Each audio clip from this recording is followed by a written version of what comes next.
আমরা কিছুদিন আগেই এই ঘটনাটা জানতে পেরেছি যে চন্দ্রনাথ রথ ইনি শুভেন্দুর পিএ ছিলেন। ইনি ভবানীপুর ভোটের সময় শুভেন্দুর অনেক সাহায্য করেছিলেন। তো কিছুদিন আগেই এই চন্দ্রনাথ রথকে কিছু দুষ্কৃতী তাকে মেরে ফেলে। তো পুলিশ সেটাকে নিয়ে যাঞ্চ করছিল।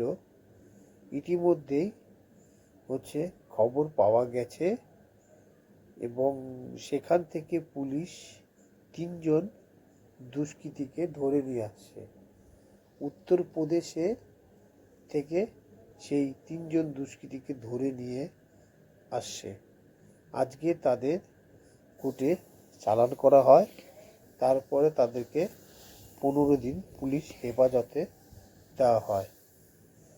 এই লোকটা না কোথাও কোনো প্রোগ্রাম করেছে, না কোথাও কোনো মিটিং করেছে, না কোথাও কোনো কথাবার্তা বলেছে।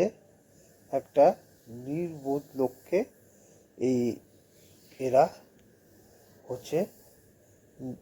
জানে মেরে দিয়েছে।